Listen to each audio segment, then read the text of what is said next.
Who do we I think think it it might be is? Braden Fisk. It's either Braden Fisk or Adonai Mitchell. I am gonna say, based on what they go after, I'm gonna say it's Chris Jenkins. I could see Chris Jenkins. I could see Braden Fisk. I could see Adonai Mitchell. I could see Cooper DeJean. Um, I love that we all just collectively got like the tension is palpable. Oh, Braden Fisk also I could see. Braden Fisk, um, Chris Jenkins, or Adonai Mitchell. I'm gonna take Adonai Mitchell in my I took Braden Fisk, like I said earlier, so that's my guess. Um, People in shadow the draft. chat, I'm taking Adonai Mitchell. So I was right about thank them you so trading much. up. Thank you so much, Christopher. We Thank you, really Christopher. appreciate it. We can't wait to hang with you at SoFi when we make it down there. I don't know. Like I said, I think it's Braden Fisk or Adonai Mitchell, but I wouldn't be shocked if it's Cooper DeJean. It's just I feel like the Rams-esque pick would be those two. The So, Rams are trading away a 155 pick and a second rounder in 2025. So they must have absolutely loved this player. oh man, Braden Fisk. There It's we Braden go. Fisk. I'm 2 for 2. You nailed it. And Braden Fisk. Wow. The Rams and I guess, are just really in sync right now. I love that pick. Where I'm gonna put your guys's in the chat. It's going so furiously that every time I click on a comment, it disappears.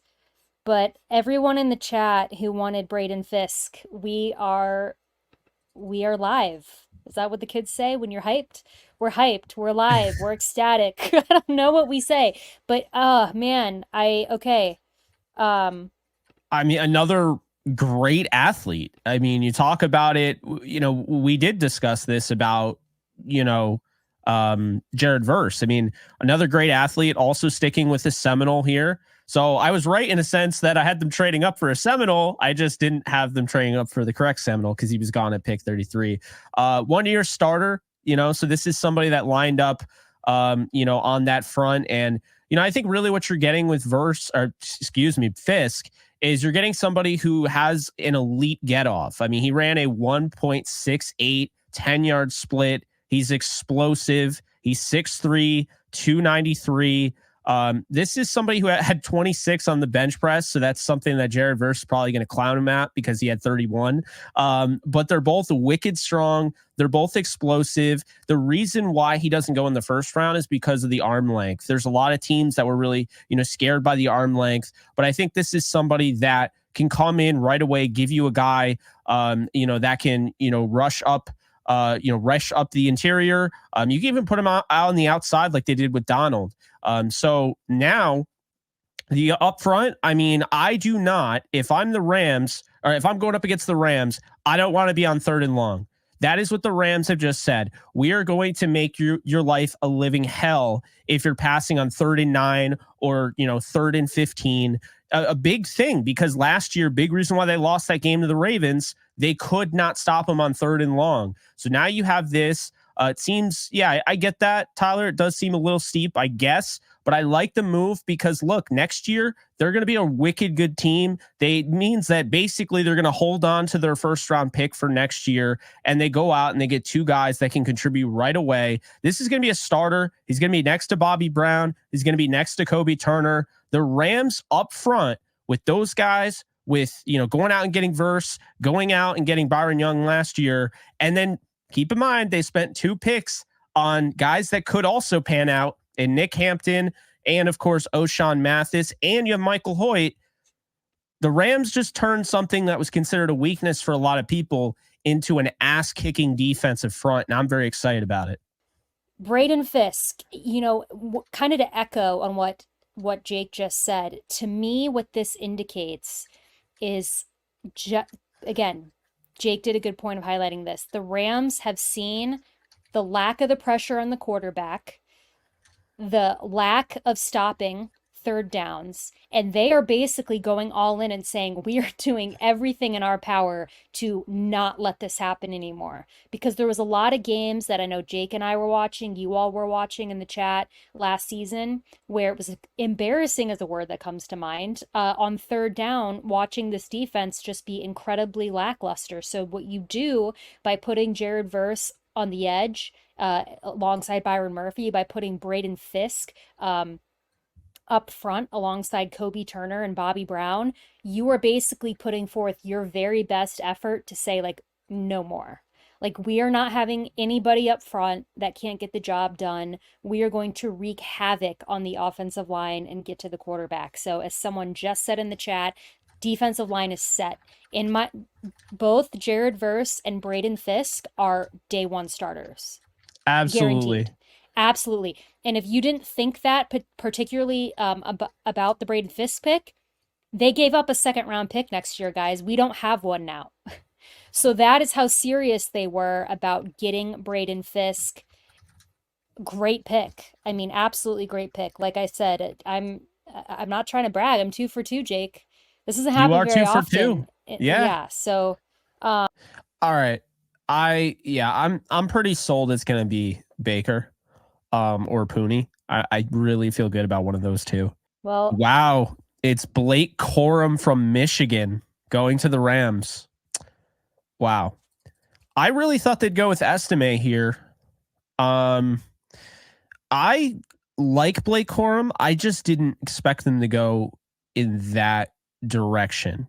What are your thoughts on Corum? Well, let's hope he can last a season without getting injured. Because, I mean, Corum is somebody that, coming into this year was going to be, a top running back. He was the number 2 running back prospect, according to Dane Brugler.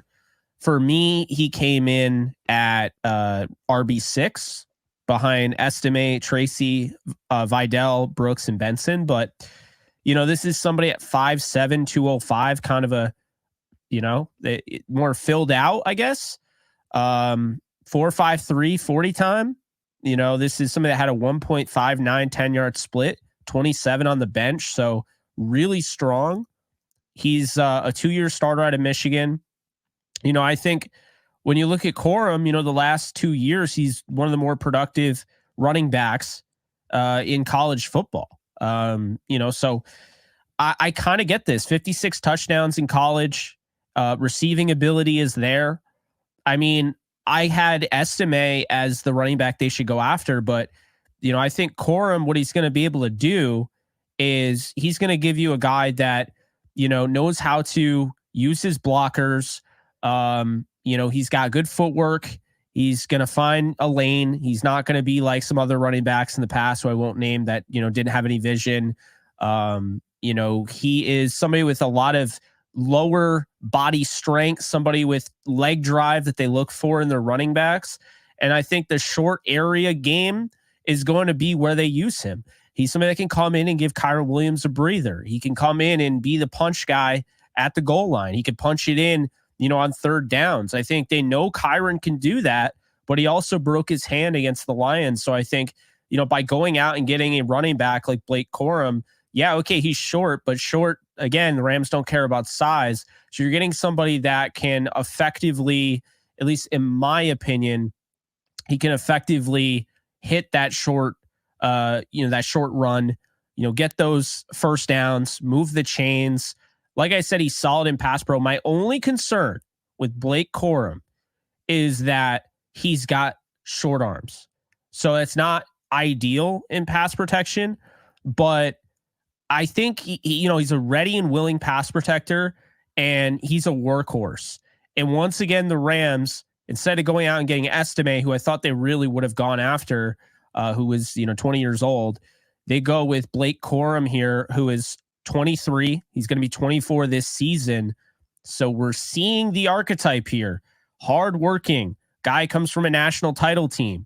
This is a guy that's, again, he's going to be 24 this year. This is going to be an older class that's ready to work, and he instantly fits in as your number 2 running back. So, again, I would have liked Estime more, Alexis. I'm not going to sit here and lie to people, but I like Blake Corum, and I like that the Rams value going after a running back. I think it makes sense because you want to maximize Kyren Williams, and you can't maximize him if you're just going to give him the ball and have him have 97% of the snaps. You're going to kill the guy. So I like this as kind of, he's more than a breather, and I'd like to see split back formation, Alexis. I know I say it every year, and, my cries for that go unnoticed. But with him and Kyren Williams, that's a really nasty duo in the backfield.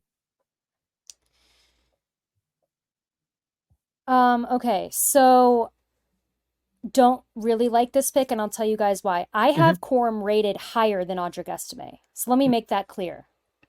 So when you look at my graded running backs, and I'll pull it up, I have him as my third running back in the class. So I don't want this to be an opportunity for people to be like, anytime I'm not a fan of a pick, it always becomes this whole dramatic thing and everybody gets so upset about it. So just keep in mind, I have Corum rated higher than Estime. I have him rated higher than Braylon Allen. I have him as my third running back in the class. So this is not about Blake Corum. There's just not a massive difference between him and Kyren Williams. It's not a big enough jump. Sure, you can now give Kyren Williams less carries, right? You don't want to overwork him. You can put in Blake Corum for him. You're not getting the difference that I was desperately wanting to have between the running backs. I wanted the contrast. I wanted somebody completely different than Kyren Williams because we already got Ronnie Rivers. You know, we got if you want somebody who's like Kyren Williams, you have that. So that's why I really liked Audric Estime and I really liked Braylon Allen because they are so different from Kyren that if you want to switch up the set, you can throw one of them in. I think the only really appeal that you have with Blake Corum here is that he played for Michigan. He's got elite agility. I think that's something like he's got elite agility. This is somebody who's 97 percentile in strength. 27 reps on the bench is insane. So I get where they're going with this. Now, for me personally, I would have taken Estime, but I can't hate on this pick. It's going to be fine. Again, I just don't see, I'm not sure why the Rams wanted to draft somebody who is so similar. I think that's just what's baffling. It just doesn't really make a lot of sense. I mean, cool. I mean, I think I kind of have, he played at Michigan. I get it. He's also older.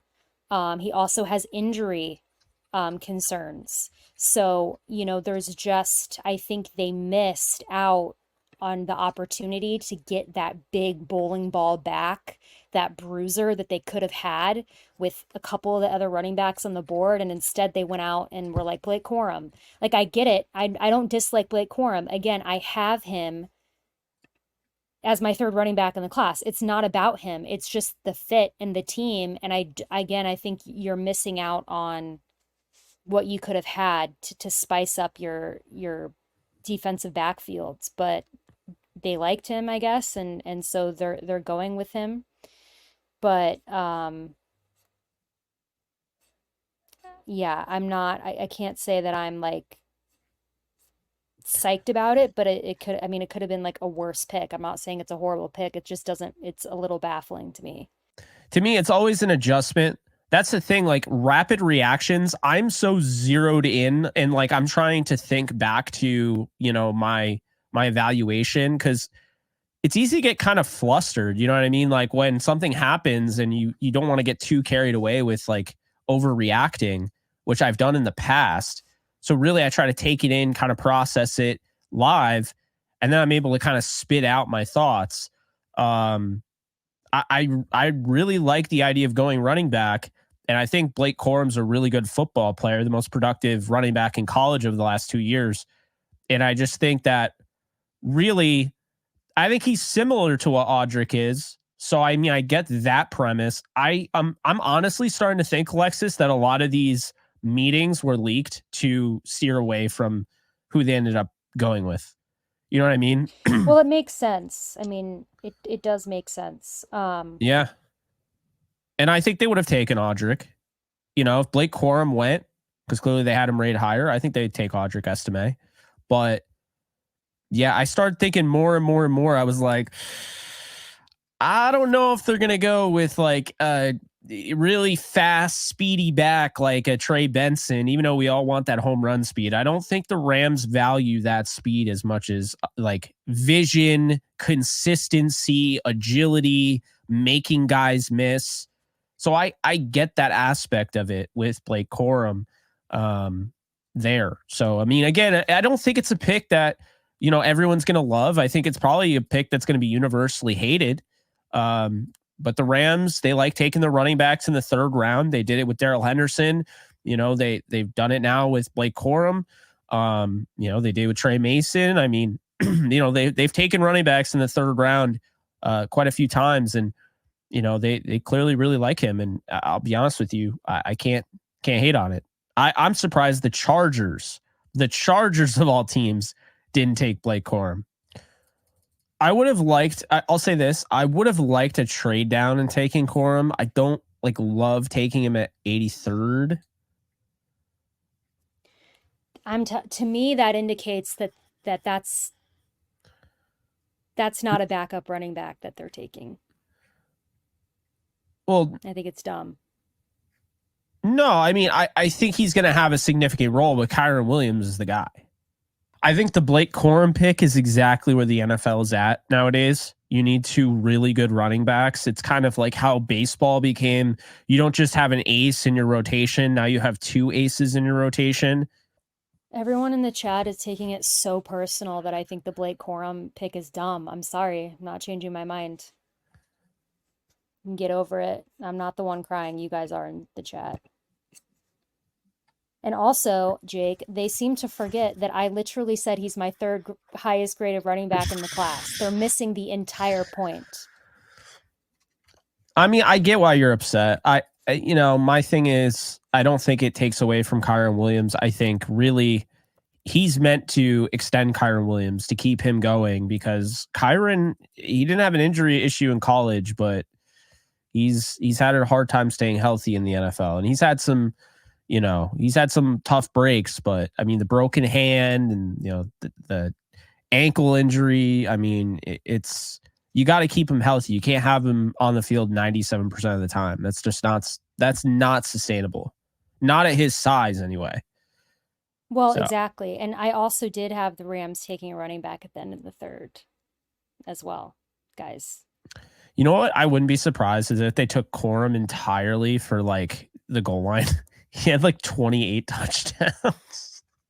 That is true. It's just entirely hey, we get Kyren Williams down there. Maybe fantasy football fans hate us, but we keep Kyren healthy by not slamming him into a safety. You know what I mean? That's how he broke his hand. So I got a text on Blake Corum. This has a lot to do with pass catching. They see him as a much better pass catcher than how Michigan used him. So there's a chance that that's what he's there to do. Obviously, he'll run the ball and, he'll give Kyren a break, but Kyren struggled as a pass catcher last year. So, I get that. That was the one area of his game. Yeah, but that was the one area of his game where I was like, he struggled a little bit last year. He was pretty much flawless in every other category, but I get that sense. If you really think you have something in Corum, personally, if I was going to go the pass catcher route, Alexis, I would have gone with the wide receiver turned running back, and that would have been Tyrone Tracy. I do like Tyrone Tracy. But I think that Corum is going to be a 12 carry guy. I don't think he's going to take over for Kyren. I think he's just going to force the Rams to run the ball more. That's what I think. I don't think carries are being taken away. I think the Rams are committed to running the ball more.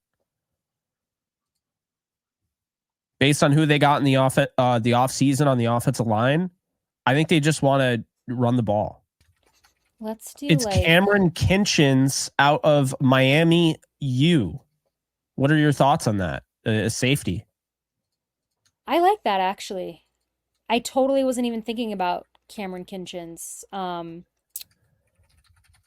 I like it. I don't know that safety would have been my go-to position-wise, but I think Kamren is a good prospect. I have him as my, I think, fourth. Let me pull up my position rankings. I have him as my sixth safety in the class. Okay. So top 10 position-wise pick. I probably would have gone elsewhere position-wise here. But as a prospect, I mean, hey, if they like him, I mean, they're building up on defense. Um, yeah, I don't know. What do you think? I mean, I like him as a prospect. So I'm looking at this, Well, trying to look at this not from a so positional standpoint, but this what are your is a little thoughts? different with Kinchens. We have seen them go consistently now. We have seen them go with players that are older prospects, right? And Kinchens kind of breaks that mold here. Comes in at 5'11", 202.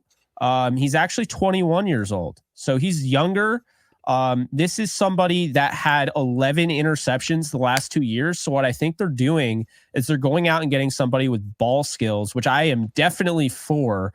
I had a higher grade on guys like Malik Mustafa, Jaden Hicks, but I really like Kinchens here because he was a 3-year starter at Miami. And this is somebody that, doesn't have crazy athleticism, ran a 4.6 40. John Johnson did the same thing, by the way. It wasn't crazy athletic.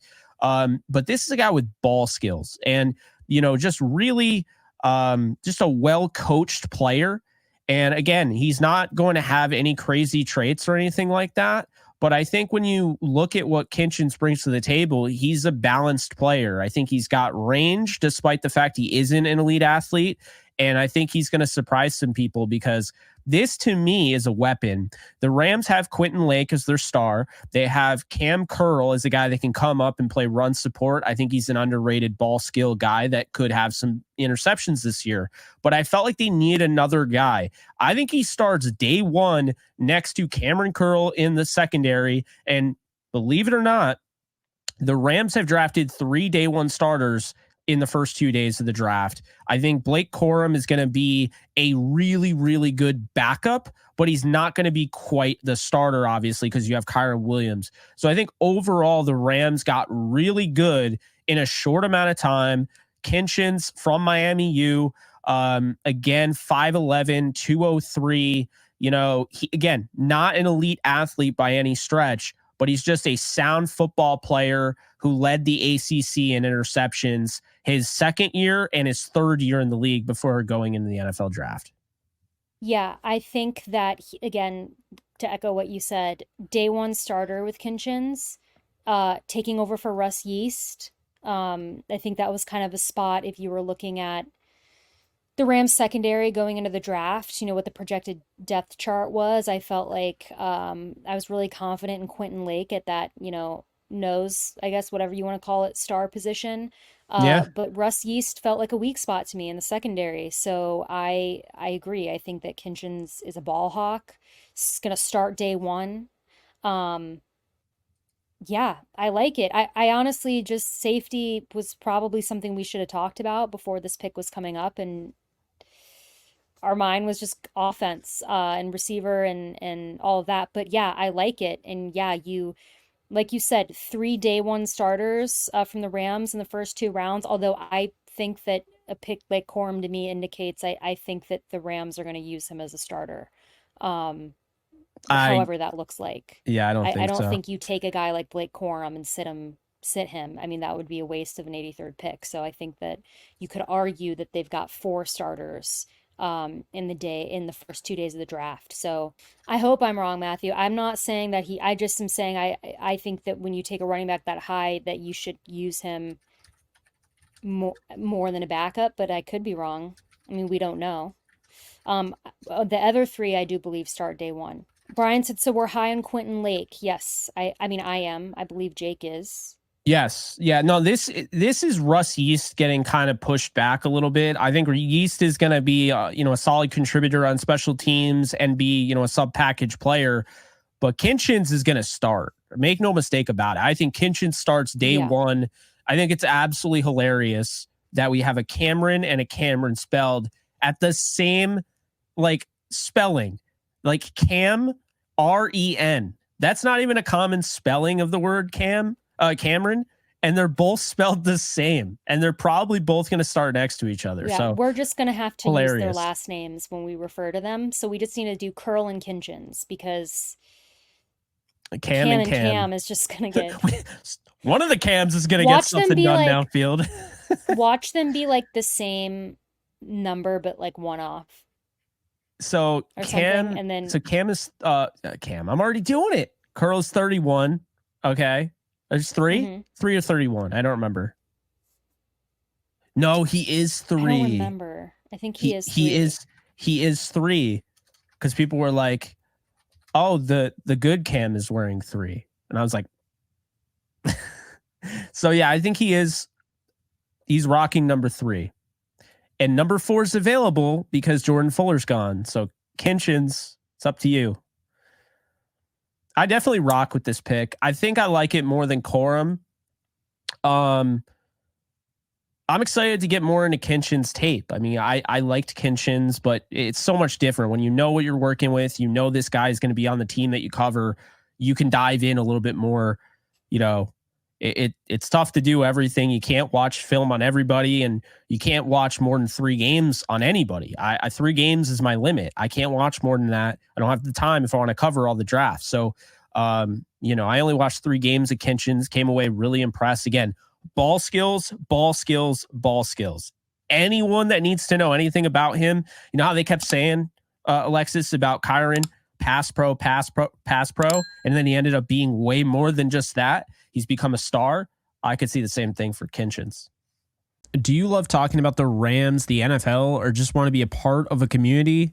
Join my free Discord server today. We're over 800 members. We got 24/7 live chat, a level 3 boosted server, the ability to call into JE Live, playing online games with us on Kick streams, toggleable alerts for when I go live on YouTube or Kick so you don't miss a live stream, and exclusive giveaways. Click the link in the description, the comments section, or the link that comes up in the video to learn more and join today.